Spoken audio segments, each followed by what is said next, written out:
लम्हों ने खता की थी, સદીઓને માર ખાઈ હે। આ વાત ભારતમાં તાજેતરમાં જ પહલગામમાં થયેલા હુમલામાં બિલકુલ બંધ બેસે છે।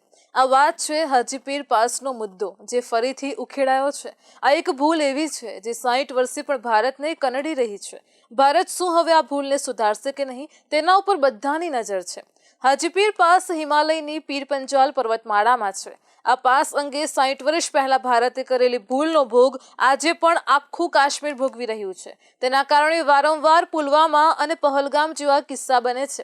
આ હાજીપીર પાસ અંગે કહેવામાં આવે છે કે તે જમ્મુ કાશ્મીરના પુંચને પાકિસ્તાનના કબજાવાળા રાવલકોટ સાથે જોડે છે। આ ભારત હાજીપીર પાસને પોતાની પાસે રાખીને પાકિસ્તાન દ્વારા કરવામાં આવતી ઘૂસણખોરીને મોટો ફટકો મારી શકે છે। ભારત પાસે જો હાજીપીર પાસનો કબજો આવી ગયો તો પાકિસ્તાનની ભારતના જમ્મુ કાશ્મીરમાં હેરાનગતિ કરવાની ક્ષમતાને મોટો ફટકો પડી શકે છે। પાકિસ્તાને સમસમીને ચૂપ રહેવાના દિવસો આવી શકે છે।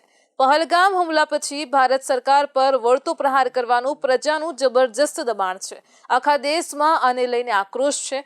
લોકો બદલાની માંગ કરી રહ્યા છે। આ સંજોગોમાં કોઈને પણ થાય કે આ હાજીપીર પાસમાં એવું તે શું છે કે તેને લઈને બધા વાતો કરી રહ્યા છે। આ એવું તે કેવું સ્થળ છે જો તે ભારત પાસે આવી જાય તો તે કાયમ માટે આતંકવાદની અને પાકિસ્તાનના નાપાક મનસૂબાની કમર તોડી નાખે તેમ છે। તેનો ઇતિહાસ શું છે, તેનું મહત્વ શું છે તે જાણવું પણ જરૂરી છે। ડિફેન્સ એનાલિસ્ટ જે સોઢીના જણાવ્યા પ્રમાણે હાજીપીર પાસ 2637 મીટરની ઊંચાઈ પર આવેલો છે। અહીંથી પાક અધિકૃત કાશ્મીર સીધું જોઈ શકાય છે। આજે આ પાસ કાશ્મીર ખીણમાં અને જમ્મુમાં આતંકવાદીઓની ઘૂસણખોરીનો મુખ્ય માર્ગ છે। હવે જો આ હાજીપીર પાસ ભારત પાસે હોય તો રણનીતિક વ્યૂહરચનાની રીતે પણ તેના ફાયદા છે। આ વિસ્તાર ભારત પાસે હોય તો ભારતના પુંચ અને ઉરી વચ્ચેનું જમીન માર્ગે અંતર 282 કિલોમીટરથી ઘટીને ફક્ત 56 કિલોમીટર થઈ જાય તેમ છે। તેના પગલે જમ્મુ કાશ્મીર ખીણમાં કનેક્ટિવિટી વધુ સારી થઈ શકે છે। તેના પગલે લશ્કરને પૂરા પડાતા પુરવઠા મોરચે અને કારોબારના મોરચે પણ સ્થિતિમાં સુધારો થઈ શકે છે। ભારતનું વિભાજન થયું તે પહેલા જમ્મુ ઘાટીને દક્ષિણ કાશ્મીર એટલે કે ઘાટી સાથે જોડતો મુખ્ય માર્ગ હાજીપીરથી લઈને જતો હતો। જોકે 1948માં પાકિસ્તાને પીઓકે ઉપર કબજો કર્યો, તેમાં હાજીપીર પાસ પણ સામેલ હતો અને તેના કારણે આ રસ્તો ભારતના હાથમાંથી નીકળી ગયો। હવે જો આ પાસ ભારત પાસે હોય તો પીઓકેના મોટા હિસ્સા સુધી સરળતાથી પહોંચવામાં મદદ મળી શકે તેમ છે। આમ ભારત અહીં ઉપરની સ્થિતિમાં હોત અને પાકિસ્તાન નીચેની બાજુએ હોત તો સોઢી જણાવે છે કે 1965માં ભારતે તાસ્કંદ સમજૂતીમાં પાકિસ્તાનને પોતાની જીતેલી જમીન પરત કરી દીધી હતી। ભારતની સ્થિતિ મજબૂત હોવા છતાં તેણે હાજીપીર પાસ પાકિસ્તાનને પરત કરી લીધી। આ ભૂલ ભારતને આજે પણ નડી રહી છે। ભારત હવે શું 60 વર્ષ પહેલાની આ ભૂલ સુધારશે? પાકિસ્તાન હવે આ જ હાજીપીર પાસનો ઉપયોગ કરીને ત્યાંથી આતંકવાદી ઘુસાડીને ભારતને નુકસાન પહોંચાડે છે। પાકિસ્તાન 1965માં આખું કાશ્મીર જીતવા માંગતું હતું। પાકિસ્તાનના પ્રમુખ અને જનરલ અયુબ ખાનને હતું કે ચીન સામે માર ખાધેલા ભારતીય લશ્કરનું મનોબળ તળિયે છે અને ત્યારે કાશ્મીરને આંચકી લેવાનો આ જ શ્રેષ્ઠ સમય છે। તેથી ઓગસ્ટમાં પાકિસ્તાનના રાષ્ટ્રપતિ અયુબ ખાને કાશ્મીરને અસ્થિર કરવા અને છેવટે પાકિસ્તાનના લશ્કરની મદદથી તેના ઉપર કબજો કરવા માટે મોટી સંખ્યામાં આતંકવાદીઓને કાશ્મીરમાં મોકલવા ઓપરેશન જિબ્રાલ્ટરને મંજૂરી આપી હતી। પાકિસ્તાનના ઓપરેશન જિબ્રાલ્ટર સામે ભારતે વળતી કાર્યવાહી કરી હતી। ભારતીય લશ્કરે 15મી ઓગસ્ટ 1965ના રોજ વાસ્તવિક અંકુશ રેખા પાર કરીને 3 પહાડીઓ પર કબજો કર્યો। તેમાં હાજીપીરનો પણ સમાવેશ થતો હતો કેમ કે તે પાકિસ્તાન દ્વારા ઉપયોગમાં લેવામાં આવતો મુખ્ય માર્ગ હતો। આ ઓપરેશનને ઓપરેશન બક્ષી નામ આપવામાં આવ્યું હતું। સોઢીના જણાવ્યા પ્રમાણે આ ઓપરેશન ઘણું સફળ રહ્યું હતું।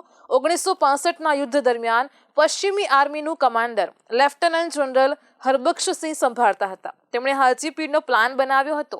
હાજીપીર પાસ પર કબજો કરવાની કમાન મેજર જનરલ SS કલાના નેતૃત્વમાં 19 ઇન્ફન્ટ્રી ડિવિઝન અને બ્રિગેડિયર જેડસી બક્ષીના નેતૃત્વવાળી 68 ઇન્ફન્ટ્રી બ્રિગેડને આપવામાં આવી હતી। 26મી ઓગસ્ટના રોજ 1 નંબરની પેરા બટાલિયન આગળ વધી। તેણે ભારે વરસાદ વચ્ચે ચઢાઈ કરવી પડી। પાસ પર કબજો કર્યા પછી ભારતીય લશ્કર લેડવાલી ગલી ઉપર દબાણ લાવ્યું અને પછીના દિવસે તેના ઉપર પણ કબજો કર્યો। ભારતીય લશ્કરની યોજના બેદોરી પર હતી। પરંતુ બ્રિગેડિયર બક્ષી સમજી ગયા હતા કે હવે પાકિસ્તાનને ખબર પડી ગઈ હશે કે ભારત હાજીપીર પાસ માટે દબાવ બનાવી રહ્યું છે. આથી તેમણે સીધા હાજીપીર જવાનો એકતરફી નિર્ણય લીધો. મેજર રણજીતસિંહ દયાલને કામ આપતા બ્રિગેડિયર બક્ષીએ જણાવ્યું હતું કે જો તમે હાજીપીર જીતો છો તો હીરો હશે, પરંતુ ન જીત્યા તો એકતરફી નિર્ણય લેવા બદલ મારી ધરપકડ કરવામાં આવશે. મેજર રણજીત દયાલસિંહે 27મી ઓગસ્ટના રોજ આખી રાત ભારે વરસાદમાં પગે ચાલ્યા અને 28મી ઓગસ્ટના રોજ ભારે અવરોધો વચ્ચે હાજીપીર પાસ કબજે કર્યો. પાકિસ્તાને 19મી ઓગસ્ટના રોજ ફરીથી કબજો જમાવવા પ્રયત્ન કર્યો, પરંતુ ભારતે તેને નિષ્ફળ બનાવ્યો અને તેના પછી 10મી જાન્યુઆરી 1966ના રોજ તાશ્કંદ સમજૂતી થઈ. તેમાં ભારત અને પાકિસ્તાનના લશ્કરને 5મી ઓગસ્ટ 1965ના રોજ પહેલાની સ્થિતિમાં પરત કરવાની જોગવાઈ હતી. આમ ભારતીય જવાનોના લોહી રેડીને મેળવેલો હાજીપીર પાસ આપણા રાજકારણીઓએ મંત્રણાના ટેબલ પર ગુમાવી દીધો હતો. તે સમયે ભારતે પાકિસ્તાનની 1920 કિલોમીટરની જમીન પર કબજો કર્યો હતો. તેમાં મુખ્ય રીતે સિયાલકોટ, કાશ્મીર અને લાહોરની ઉપજાઉ જમીન પર હતી. તેમાં રણનીતિક વ્યૂહવાળો હાજીપીર પાસ પણ સામેલ હતો. આમ આખા યુદ્ધ થયા છતાં ભારત પાસે પાકિસ્તાનની 1 ઇંચ જમીન પણ આવી ન હતી. રાજકારણીઓની નિષ્ફળતાના કારણે લશ્કરની બધી મહેનત પાણીમાં ગઈ. હવે ભારત પાસે આ 60 વર્ષ જૂની ભૂલ સુધારવાની તક છે, પણ સરકાર શું તેવું પગલું લેશે તે પણ એક સવાલ છે.